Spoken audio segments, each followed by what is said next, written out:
Hola,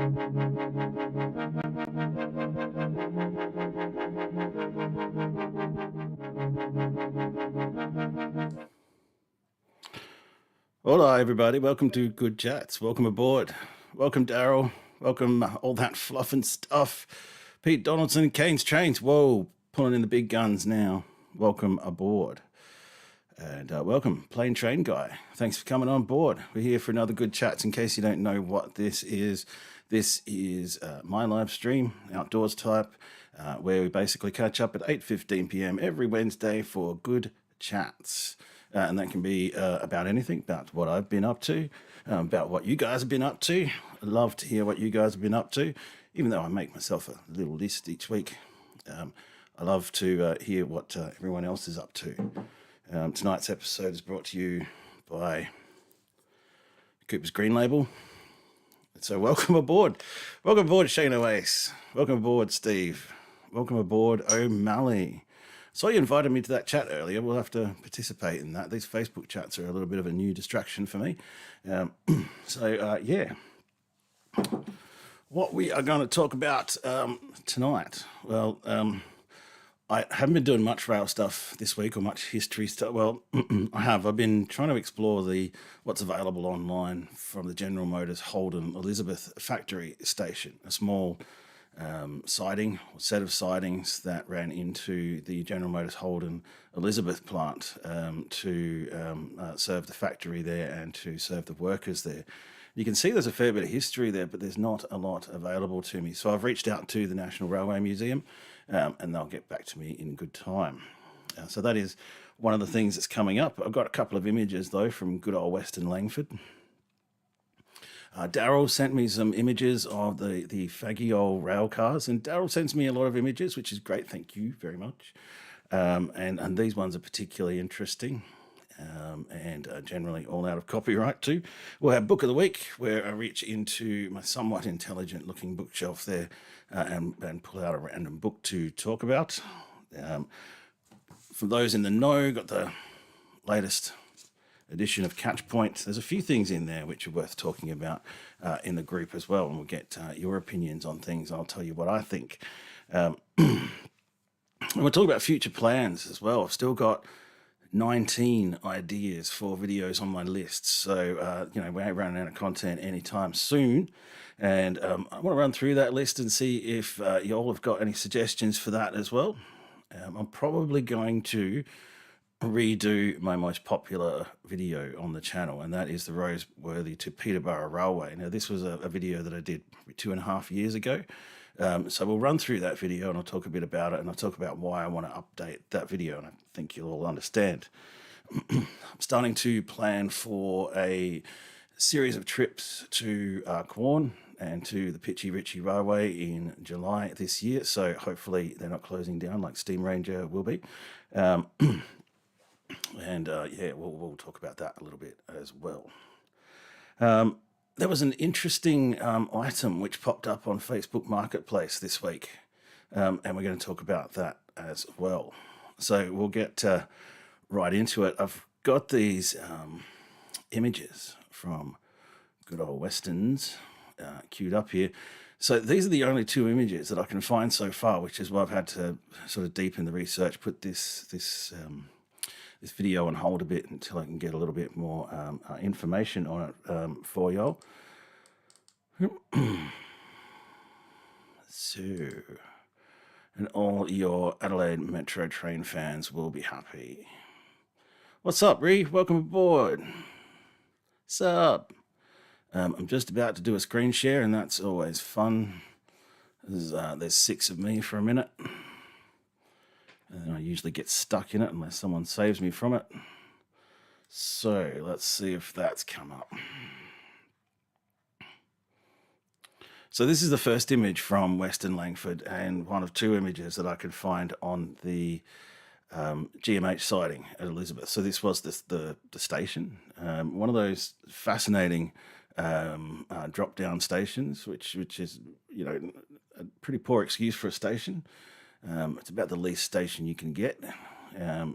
And so I'm trying to draw some conclusions from this image and what we can see in the background there, and I'm trying to place the directions of it. And it's interesting. It's not easy to place, but I reckon that line curves away to the left at the top there before it meets the main line. There is somebody on my YouTube page in the comments, and I'm sorry I can't remember their name right now, has asked me to do this because there's still some rails in place next to the Gawler line at the moment. And so facing the other way, this is actually a really cool image. I like this one. Not a great fan of always random train images, but this one just seems to be composed all right, and it reminds me of some of the old days of riding on trains. So that's how deep this history is buried. There's literally 2 images of it available online and a short Wikipedia stub, which is nothing more than a stub. So, I could probably make it into a short or something, but that would be my very first 30-second railway explore. But so far, that's about all we've got. So if anybody else knows anything about this line or has some resources on this line that they'd like to share, we'll call it a line or a sighting or images or whatever, then let me know. But we're heading into the research phase on that one. I also mentioned to the Railway Museum that I want to hit them up for some images of the old Dry Creek explosives tramways, particularly important in the development of the city and of the state. It's just as interesting for the railway side of things as for its cultural and economic contribution to South Australia's development. Welcome, Hunter. Welcome aboard. You've come across just at the right time for you guys.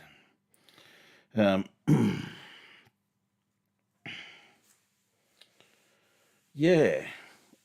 So I'm looking forward to pinpointing the big horseshoe curve, because good old what's his name for it, Hairy Legs Tracks on Google Earth obviously traces all of these old railways, and it includes this one.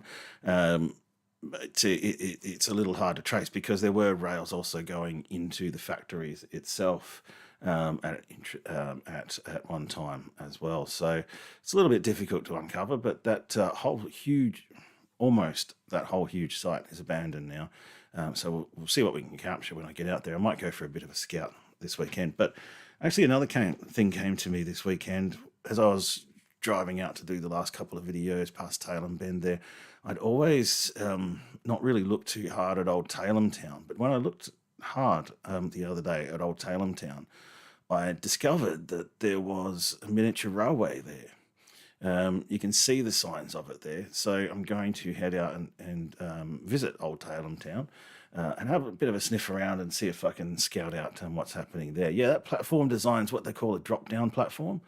I could, once I run out of these videos, I could probably do a video on drop-down platforms, but I'm pretty sure that would send most people to sleep. So it's not high on the list. The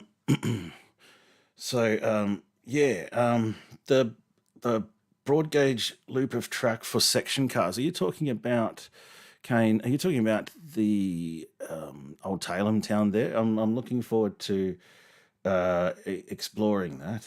No, I won't quote you. That's fine. But I am looking forward to having a bit of a look around and finding out a bit more about it. Yeah, right. That sounds interesting, and I know that he has gathered the owner. His name escapes me right now. Has gathered also a lot of old railway heritage from around that area, and I'm looking forward to finding out a bit more about what's going on there. So that kind of leads me on to, and I don't have this resource set up right now, so I'll just quickly go do that, and I'll put y'all back to Old Man Stares at Screen for a second. I am going to look it up. Where was it? It was on Marketplace. I'm going to look that up. I looked at it as I was actually using Facebook for work today, and that's probably why it turned up. Now, can I search Marketplace? guys. There we go. Righty, I'm going to share this screen.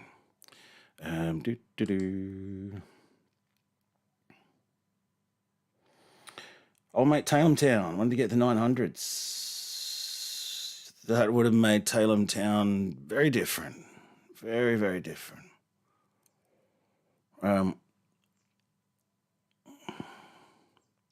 Transshipped 3 times before reaching Perth. Yeah, wouldn't it be interesting to get some images of those trains being loaded with cars? Again, a really important, Holden and what it did for the country as an important cultural icon. And it would be really interesting to delve a little bit more into that. Even on Holden itself, there's not a lot of images. We're talking about a railway line that kind of opened and closed between the 50s and the 80s. And obviously due to copyright, there's really next to no free images out there. So I'm going to have to dig a little deeper. And that's generally how that works. But anyway, now, without any further ado, we're going to go back to that screen again. And then I'm going to share this one. There's a whole train for sale with 100 meters of track, and it's only $20,000. So if anyone wants to chip in to the outdoors type Let's Buy a Bloody Train fund, we shall head out to Nooryutpa and give this guy, I reckon he'll take 18,000 cash. What do you reckon? So we are going to go and buy this working mini petrol-powered train with 3 carriages for passengers, originally from an old amusement park in SA. It's running but needs a new battery and fuel. Track, an undercover shed included, approximately 100 metres in a circle loop. I mean, a circle is a loop and a loop is a circle. All right, no, okay, all right, cool. Yeah, no, be fair. We'll give him $2,000 cash and we'll pick it up and take it away. How about that? But anyway, yeah, it's in great condition. And I'm guessing this was it back in action, way back in the day. Hands up, who's been to Barossa Junction, the old Barossa Junction motel? All right, well, but we don't want it in Western Australia. Daryl, too far away. We want to set it up in Kane's Shed, probably. Might fit. But at any rate, who remembers Barossa Junction? That was a resort in the Barossa just north of Tanunda, and it had a whole bunch of railway cars, bluebirds, passenger cars, all that kind of stuff, and a platform in between them, and the cars were set up as motel rooms. And I did stay there once. That was one of 2 times, I think, that I've stayed in railway car rooms around the state. Of course, now the Barossa Junction Resort doesn't exist. It really struggled towards the end there. I'm not sure why, because it was so cool, but maybe everybody else didn't think it was that cool. I'm presuming also that, I don't know if this is set up on the person's property who still owns it at the moment, or whether that image was from when it was running at the Barossa Junction Resort. But yeah, that is really cool. So let me know if you're interested, and we'll make him an offer. I mean, it runs on fuel, man. I mean, like, you don't even have to stoke the fire or anything like that. Plain train guy, there's a red hen for sale for 40 grand. Is it running? Should I find out if it's still available? Do the doors open and close? How high is it? How long is it? Will it fit in my shed? Can I register it? Oh my God, I deal with Facebook Marketplace all day.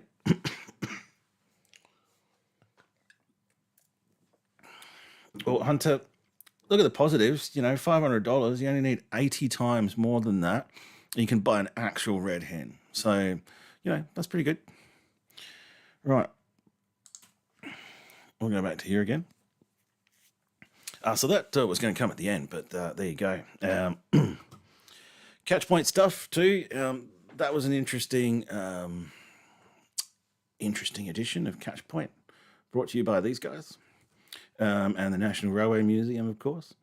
They talked about in this issue too one of the new freight services from from Bordertown to Melbourne, which apparently was including containerised freight from the meat plant down there at Narracourt. So that's interesting. It was more than just logs. So perhaps I should have read this before I did the video. I'm not sure which came first, the video or catch point. I don't know. And that's where they talked about also I want to know what you guys think of this, the closure of the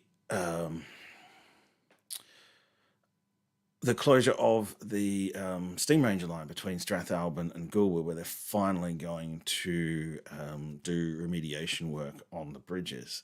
And anyone who knows or who's been around Currency Creek viaduct or bridge or whatever it is would know that it kind of looks like it's going to fall down any minute. So it'll be good to know that that bridge is rebuilt to a standard that's safe. Hey, Andy Munro, welcome aboard. Welcome aboard. Thanks for enjoying the Southeast trip. Now, if there's a Hynum train line, which I must have missed somewhere, so that means that I do actually need to do another video down there. Tell me more about this Hynum train line. I use Hairy Legs Tracks, which is a rail map resource for Google Earth. It's a file you can chuck in Google Earth. And honestly, the Hynum train line didn't really appear on my radar. I went down from Wolseley through to Mount Gambier. I went through Hynum. I didn't get any of the infrastructure at Hynum because at that particular point in time, there was a storm coming through. And it was really difficult to do any kind of filming at all. So I just had to keep on the move if I was going to get to Mount Gambier before it got dark. So thank you for mentioning that. As I always say here too, I do come here and I do do this whole chat and this whole live stream thing, not just to deliver things to you all. I also learn an awful lot from all of you guys as well, all of you guys and gals. Yeah, no worries, Hunter. I always learn, I think, a lot more from you than you do from me. So yeah, bring it on. Tell me all about it, and we'll go exploring. Okay, so we'll talk about that ideas list for video 2. Oh, it's my pleasure. My pleasure, Kane. My pleasure to be in the background and just be talking about stuff. Bit like the old days on the old wireless, so you don't have to tune in to 5:23 a.m. or anything to listen to me drone on about railways as I get experienced at this stuff. So I'm going to read out the list that I've got, which has been constantly updated, as you know, because I'm doing a video every fortnight or a month or so.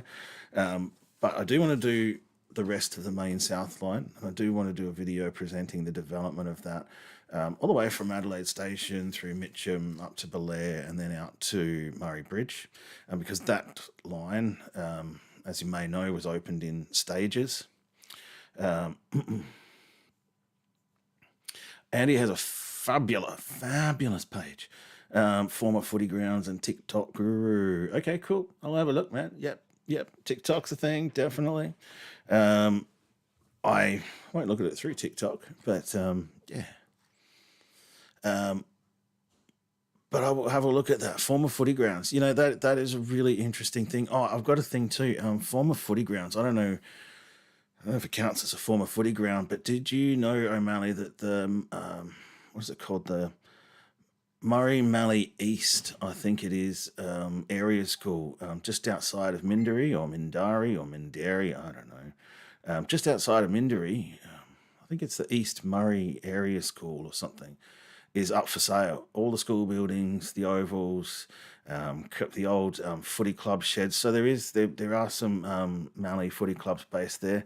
Whole thing's up for sale for, I think it was price guide of $500,000 to $600,000.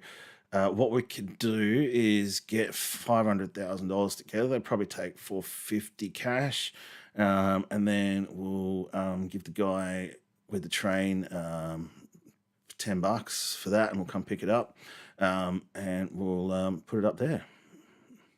Yeah, cool. I think talking about camping at those schools and stuff too. I camped at the Carrington Caravan Park, which was the old Carrington area school as well, and it was actually beautiful. It was actually real well suited, having the facilities and the buildings, and being able to convert different buildings into different things, and having the water and the electricity there and all that, and the nice flat ground on the ovals and the grounds and the grass that they have there in schools.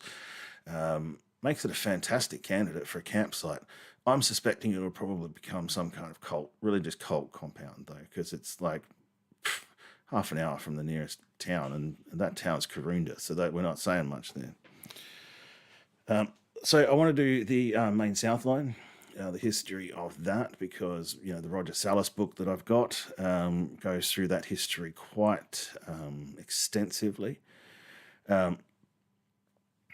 Cool, Hunter. When you build it, send us some pics, or put some pics on your channel, or do a video, and we'll go from there. Yeah. Nobody can hear you scream out there. Yeah, that's right. Yeah. Yeah, you do worry about places like that sometimes, but yeah, seriously, that place would have all the security and all the lighting, and it would be just set up, ready to go for your next Branch Davidian call.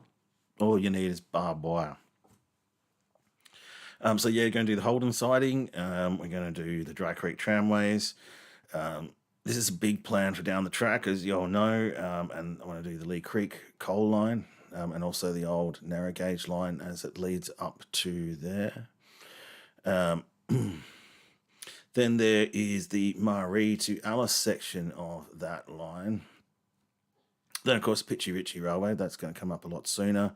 There is the Stenhouse Bay tramway lines out there. Didn't really want to get down to tramways, but that's a really picturesque place. There's all these lines out in Western Victoria, and so now I'm going to have to start going further afield, and I have been to Patchywallop before, and there's an old rail precinct there, and there's a whole railway line leading into the Victorian railway network, and we could get lost there for years. Then there's a Moringa line to Redcliffs, which be across the top of Victoria there. I'm sure I can fit in a couple of more drone videos. JK, you made it. Welcome. Thanks for coming on board, mate. I've still got to finish the video on Boambi Creek and Walter Jordan. I wasn't quite sure that I'd gotten enough footage for that. But yeah, I may try and work with what I've got and narrate that story.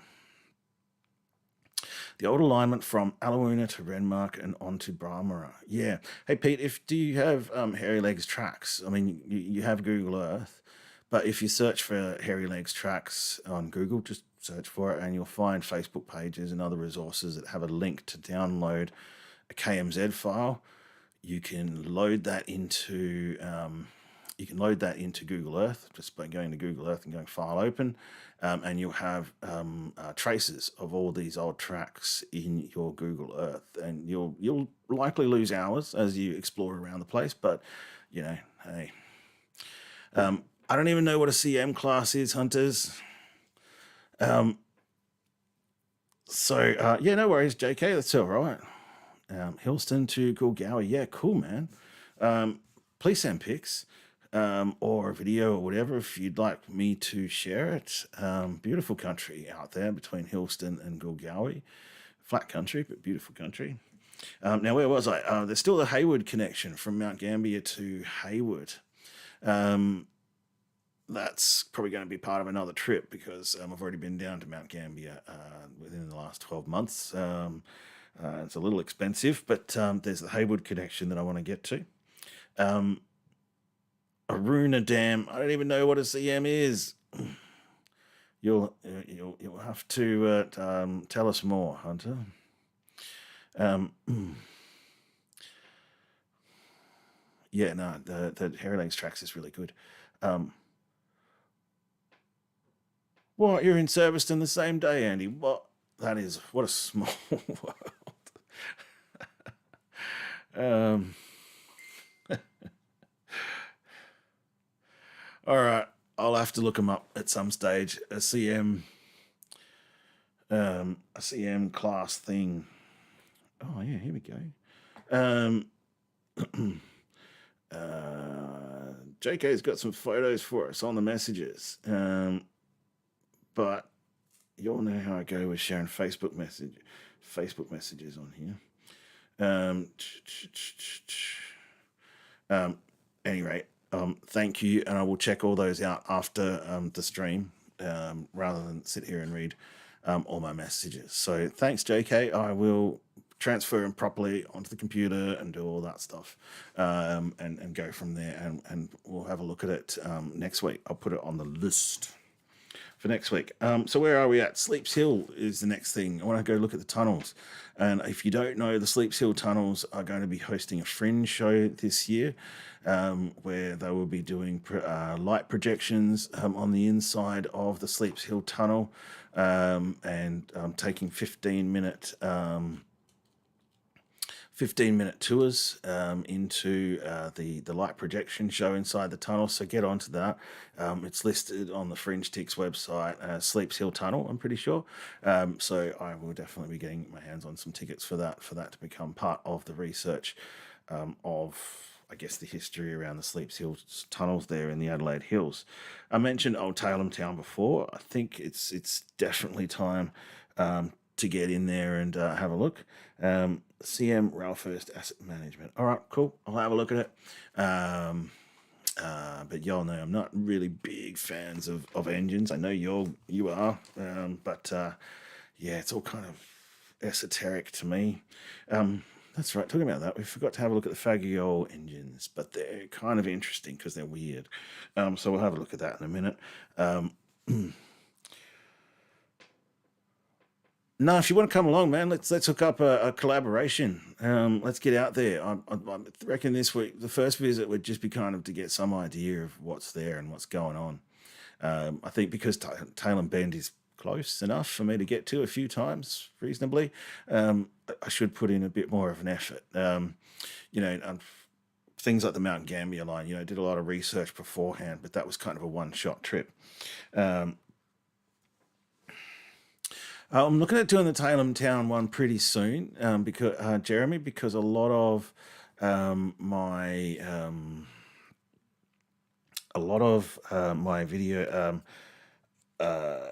videos that I plan to do soon, I'm going to need to do a bit more research on before I've got anything sort of respectable on it. Someone put Hunter out of his misery and tell him what CM to do. I don't even know what a CM is, but I'm going to have to look it up. I will. But if I was to pick a number, I'd pick 7. All right, CM7. I'm going to reshoot the Rosemary to. Oh my God, that's a big number. Then going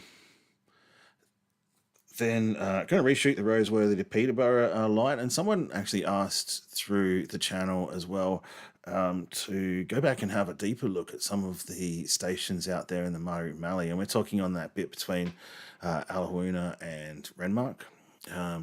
All out in that stretch there. Now, I know in that video, I went past them all, right? And there's probably a couple that I could go a little bit more deeper into the history of. Those of you who've watched from the beginning, and I'll show you that video in a minute, to now obviously know that what would have been a 3-minute video back then would be like a 20-minute video these days. So on that note, I'm going to go back to one of the first railway videos I ever did. So I did the Mount Gambier line video, and that was nearly 18 minutes, and I did that in 2 days. This Roseworthy to Peterborough line, I did this over the course of about 4 months and about 3, maybe even 4 visits and drives out there to Peterborough. Oh, Sleeps Hill Tour is during the Adelaide Fringe. Sorry, Jeremy. The Sleeps Hill Tour is part of Fringe, so it's from the 16th of February to the 16th of March, pretty much nightly. I think they've got nights off from time to time. So if anyone's around that time, and we can all organise a trip there, let me know. But I'm definitely going to be booking one.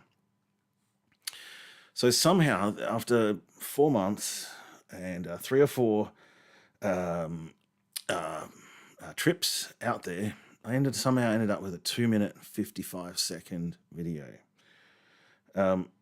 Yeah, I'm working on the voice, Andy. I'm in a bit of a dilemma at the moment as to how far I take all that narrative.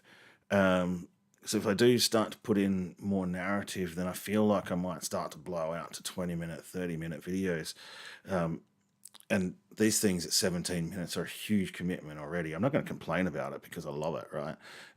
But it's just simply a matter of time and research. But I am finding more and more of my voice on camera, and hopefully things will become a bit more natural over time, and we'll be delivering a bit more narrative over time as well. But thanks for asking that, and thanks for saying so. I really will start to look at it a bit more, because the voice really does carry people through the video or through the live stream or whatever it is.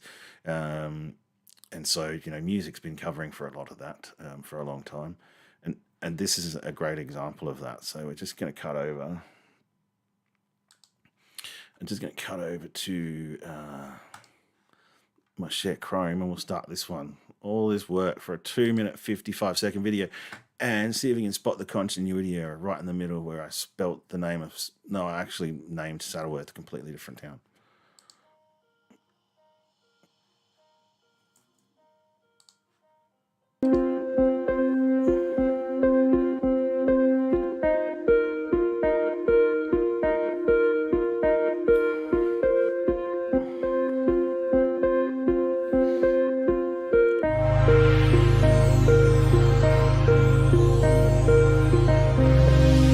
I don't know about Flare Cane, but maybe it's because I didn't do drone videos with narration. Maybe that's just one of those things about YouTube.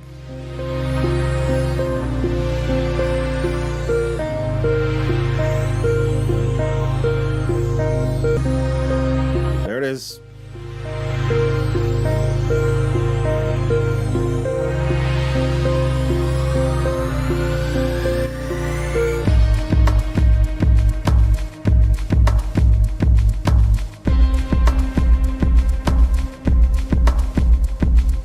That's a really good question, Andy.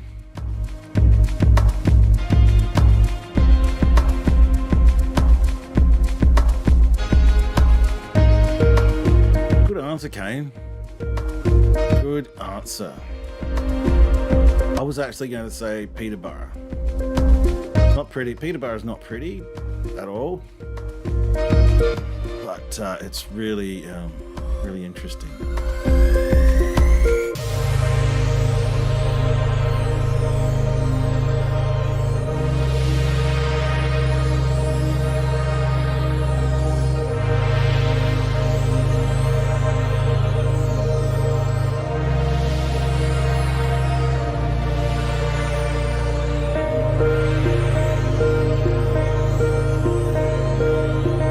A couple of years ago when I made this, the prevailing thing that was getting through to me at the time was that people didn't really want to see more than 3 minutes of video.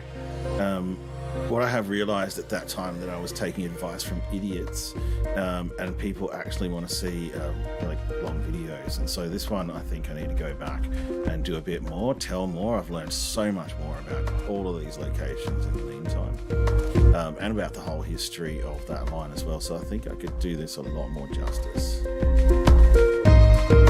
think I'm still learning a bit about my cameras too at that point in time. I think we can definitely do better.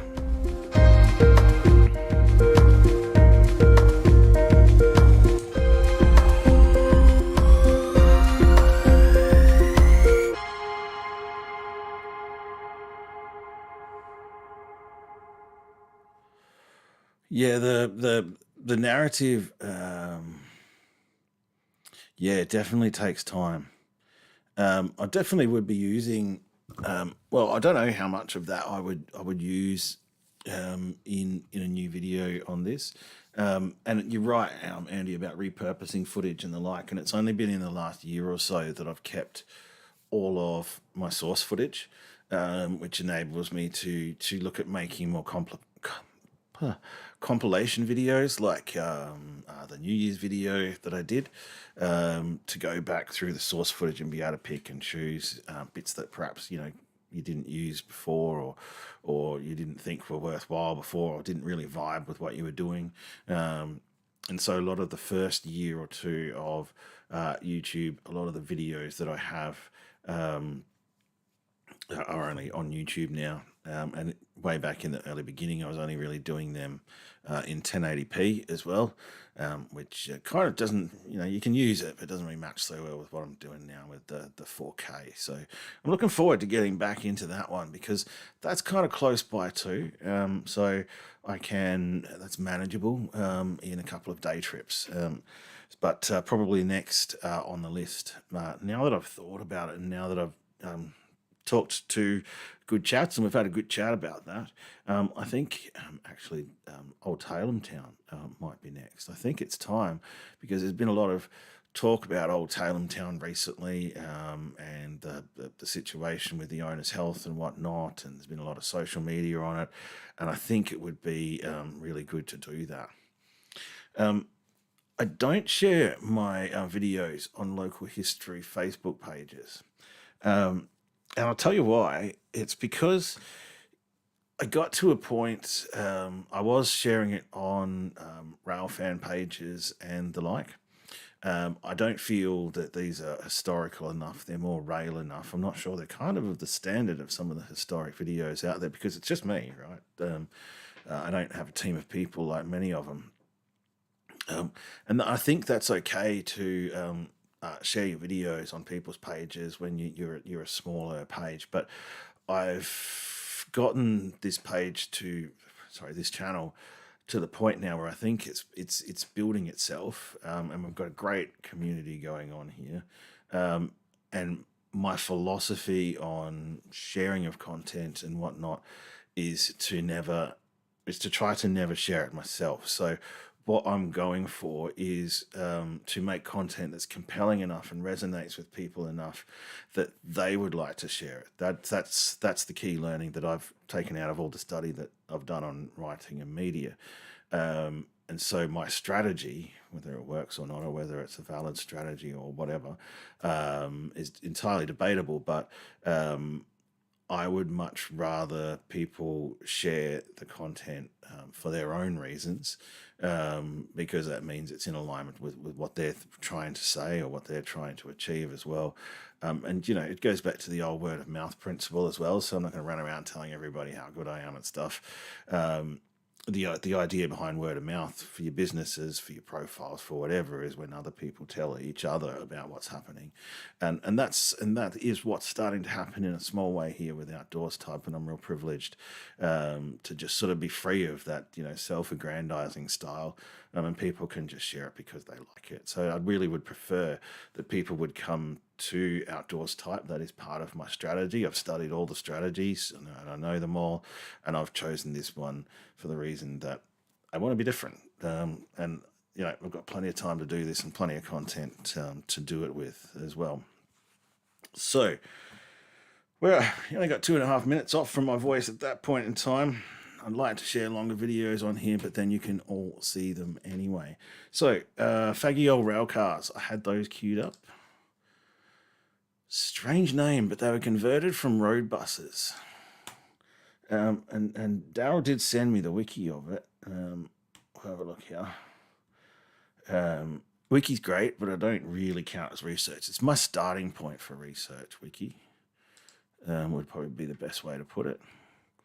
It starts to lead me down the rabbit hole a little bit deeper. Now we're going to transition over to a screen cap again. And we'll bring up some images. I'm not sure. Pretty sure these are from the Eyre Peninsula Railway Preservation Society. And we'll look at that. This is actually a really good picture. I don't know whether it's been restored or not. I know it's been torn, but the image is reasonably clear for its heritage. And this is in the 1930s at Ungara or Yungara or Ungara or whatever, between Kimber and Port Lincoln. And this is these days it's in another one of those places that basically just doesn't exist anymore. There's nothing there, and there were, except for the current day rail line travelling all the way through.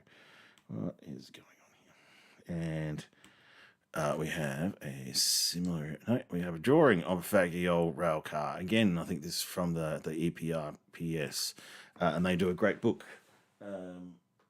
Not sure if I've done Peninsula Pioneer as a book of the week yet. Probably have, but we'll do it again in a minute. Might have a lot of these in there as well. So these were converted from road buses.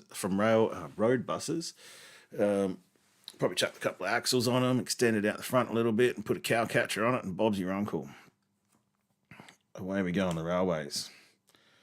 But they would have been, the dog needs a good feed, poor thing. What struck me about these drawings is the lavatory and the folding basin in the back there, and I just think how horrible that would have been to use the old style steel and wood lavatories there, where you open the lids and look straight down into the straight down onto the railway tracks.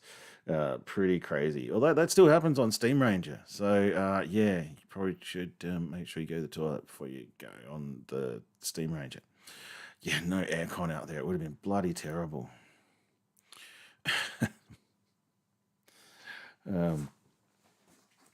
Yeah, thanks, Neville. Yeah, longer videos are harder to make because really it's a lot harder work to keep people engaged for a longer period of time, and that's where you really do have to tell a story and use more narrative. And I get it, Andy. I probably should have bit more narrative into some of those dreamier and longer sections without that narrative. But we're getting there. We are getting there. Now we go back to share screen again. Oh, did I show that already? Here we go. Also at Ungara, hauling two parcel trailers in the 1930s. Pretty desolate back then, and it's still pretty desolate now. But yeah, these would have been very rough rides. There's a lot that's disheartening about putting stuff out there on the internet and trying to build a community, or trying to build a Facebook page, or trying to build a brand, or trying to build a digital brand, or trying to build a business. Right there with you, man. It can be very, very disheartening. And I didn't quite believe this in the early days. People, all the YouTube creators are just like, just do what you do because you love it and you're doing it from your heart, and don't be disheartened. And you know what? It's actually true. You kind of just got to do what you do because you love it, and be a bit pugnacious about the haters, and be a bit philosophical about lack of performance or not. Or when things do perform, be really, really humble about it, because it's not always just your content. Sometimes it's because it suits YouTube to do it that way. So one of the reasons I get great views, though, is because of the YouTube algorithm, and that's being the YouTube algorithm coming from one of the managers of the algorithm at the time, is based on viewers' watch history. So it's got nothing to do with what the creator does. There's no pull factor from an established creator.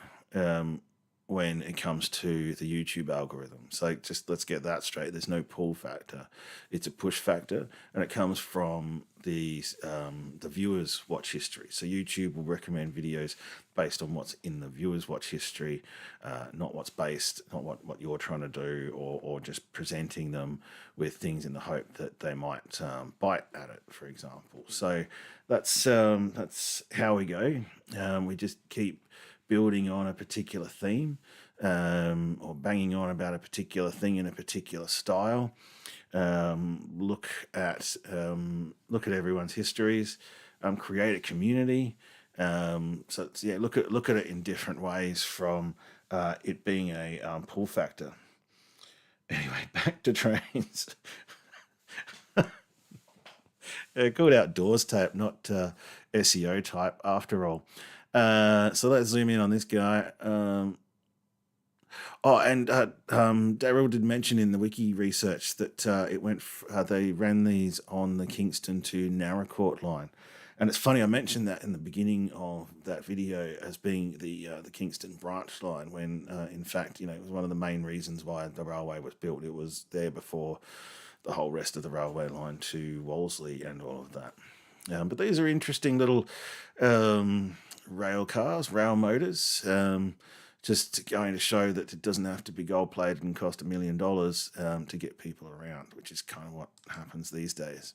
Whoops, back to the jumbo. All right, enough of that. Now, book of the week.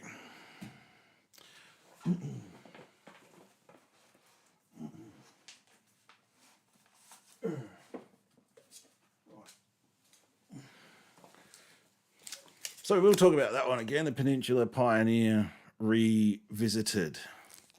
The book's so big that I wished that it was electronic. So this is probably the most well-researched and deepest researched book on South Australian and Australian railway lines that I've ever seen. The depth of information in here is phenomenal. And there are so many pages and so many images. And then you get to so many excellent color images in this book as well. Right? It is a book worth getting your hands on. Right? Lot of historical images and the like. Going right through all the years, and these images aren't available online because they're kind of copyright and stuff. It has complete listings of all the rolling stock of every single water tank, of every single bit of infrastructure. And I'll be honest, I didn't read the last 50 odd pages of the book. But if you're interested in that kind of thing, yeah, wow. Massive detail. I found myself just wanting to hit the Control F button and just find specific stuff in it because there's so much information in here that I just wanted to search it like a document. So maybe that's something that should be considered for a lot of these reference materials, right? As the authors and the museums slowly sort of disappear into the past, like everything does. This is not unusual.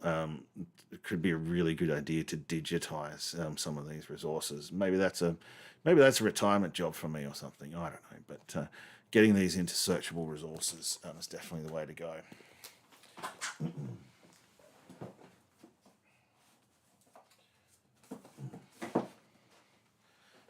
There are sister books to that book. I think there's a follow-up book. I'm not sure what it's called. The Peninsula Pioneer Revisited. No, there's a serious name for it, but I can't remember it right now. So what else we got on the list? Hey, that's about it, actually. We hit 904. That's pretty bloody good.